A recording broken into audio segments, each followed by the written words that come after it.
ఇది చిన్న చిన్న అపోహలు ఆయన ఏదో అనుకోవడం జరిగింది మరి తెలియదు నాకు. బట్ ఇట్ ఇస్ ఏ మంచి పరిణామం. RK is a sincere politician, నాకు తెలిసినంత వరకు నిబద్ధత కలిగినటువంటి వ్యక్తి.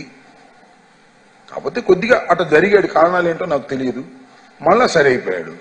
పార్టీకి మరింత బలాన్ని, మంగళగిరిలో మరింత బలాన్ని, మా జిల్లాలో మరింత బలాన్ని చేకూరుస్తుందని నేను నమ్ముతున్నాను. ఆర్కే డే 1 నుంచి పార్టీ కోసం కష్టపడినటువంటి వ్యక్తి మళ్ళీ తిరిగి మా పార్టీలోకి వచ్చాడు.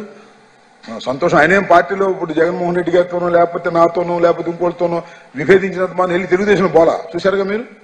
సో ఆయన తత్వం అలాంటిది, మంచి వ్యక్తి.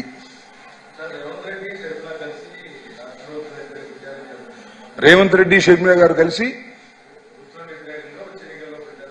చూద్దాం. ప్రచారమే కదా, అది ప్రచారమే కదా. ప్రచారం చేసినప్పుడు మాట్లాడదాం, no problem at all.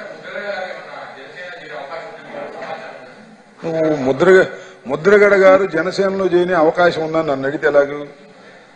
Mudragada గారిని అడుగు, లేకపోతే జనసేన నాయకుడిని అడుగు, వాళ్ళిద్దరు మాడుకొని చెప్తారు. మాకు ఏ రకమైన సమాచారం లేడు. ముద్రగడ అంటే గౌరవం ఉంది. కాపు ఉద్యమంలో పోరాడినటువంటి యోధుడు, అంతవరకు మాకు గౌరవం ఉంది. రాజకీయాలు ఆయన ఇష్టం.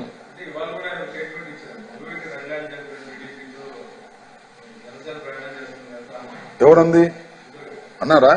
Okay, I have not followed it. Vangaveeti Mohan Ranga గారిని చంపిన టీడీపీతో ఐ డోంట్